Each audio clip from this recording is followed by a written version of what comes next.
Well, welcome to the John Dennis Report. We got a special edition here for the always interesting Nancy Pelosi, who went after members of the House, Republican members of the House, because she says they deny the occurrence of the January 6th insurrection. I've talked a bit about this before.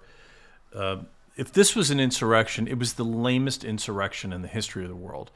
And, they want to have this semantic fight with us. The whole semantic fight is one of a question of character. You want to use words that make sense. You want to use words to your advantage, but you don't want to fabricate things that didn't happen. Calling January 6th an insurrection is an insult to the concept of not only insurrection, but the concept of what words represent. That was not an insurrection. Look, if it was an insurrection, Nancy Pelosi, it was the lamest insurrection ever. Nancy Pelosi would have been, harmed. I don't want to describe the kind of harm, but she would have been harmed. These were people who showed up with no weapons. They were walking around. The Chewbacca guy with the horns, was walking around. He never got violent with anybody. People went into the House chambers and kind of like stood behind the desk and sat in front of the desk, and nothing really happened. For some reason, a Capitol policeman whose name has never been released decided to shoot someone who was going through a window. Not a warning shot, mind you, but shot a woman who was going through a window. And that was where all the violence happened. Now, I've got to say, look, if I was elected to the House, and I had been in that position where, tons of people were storming through, and I didn't have a real good sense of what was going on. I wasn't watching TV. I wasn't seeing, what was happening. I'd be pissed off.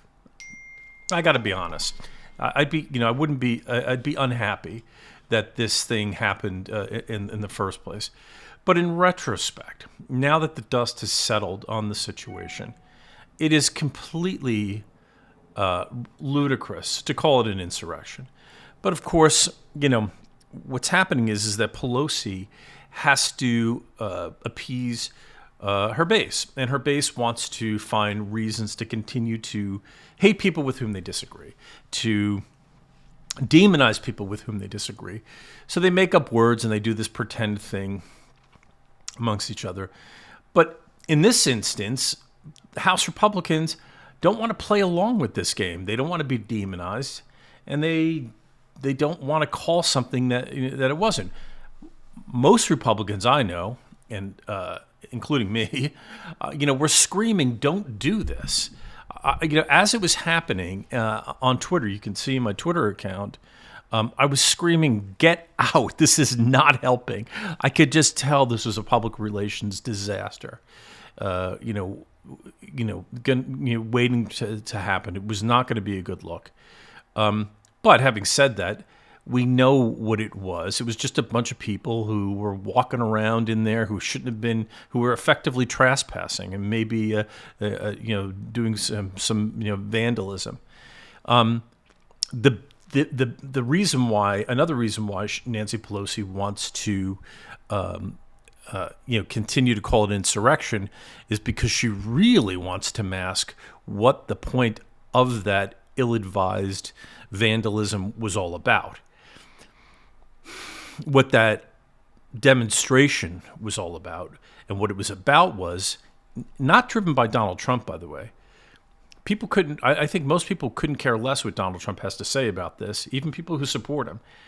Many people feel that there was something dodgy that happened in that election. You can deny it, you can throw people off social media for saying it, but that's the truth. That's how people feel about it. I have to tell you, as a guy who's involved in politics, the outcome of this election makes no sense to me, but okay, fine.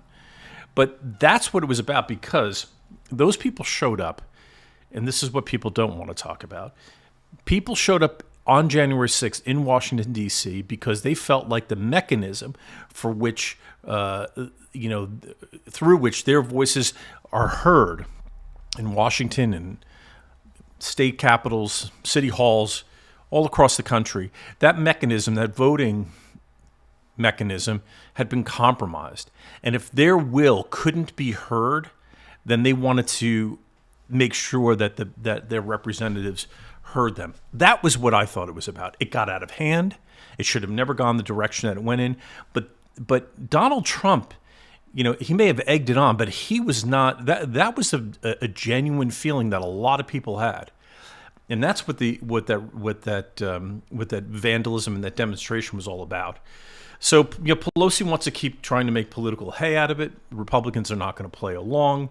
And, she gets out of it what she wants to, and that she, tonight and last night, and I'm sure they did it, and on cable news, they're going to continue to call it an insurrection. It's a disgraceful thing to do.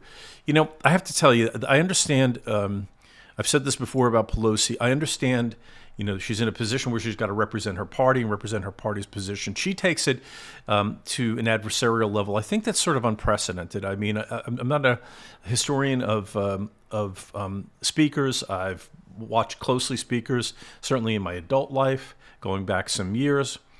But Pelosi takes the adversarial nature of it completely in a whole new level. In fact, I mean, if you remember, despite the fact that Donald Trump offered numerous olive branches to her, she kept referring to him as the current occupant of the White House. She refused to call him the president. Well, what if we all did the same thing? What if we all called Joe Biden the current occupant of the White House? What does that get us? Just makes us, separates us more and makes us, adversarial. I'm not a fan of Joe Biden's, but I'm not afraid to call him President Biden.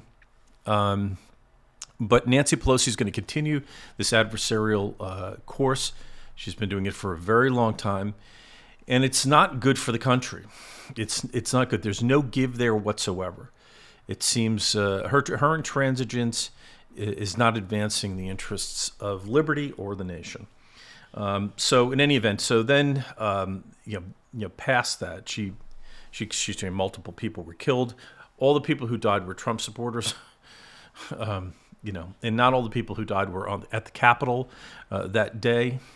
So even that is not true. But Pelosi will take every single opportunity to create an adversarial situation. So ask yourself, is that the sort of leadership that we need? Is that helping the country?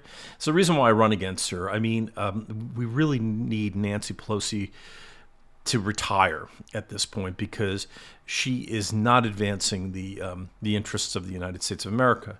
By holding us back, she's certainly not. We need to retire Nancy Pelosi, send her to wherever she wants to go, enjoy the latter years of her life, but outside of Washington, D.C., by continuing to do this sort of sophomoric high school antics I continue to call what happened on January 6th an insurrection is divisive and really, again, against the interests of the country. It helps her party, but in the short term, but it really is divisive to the country. So that's it for this update from the John Dennis Report. Really appreciate you joining us. If you have any thoughts of things that you'd like us to cover, please email us at info@johndennis.com, and we'd be happy to review them and see if it's something we can't cover.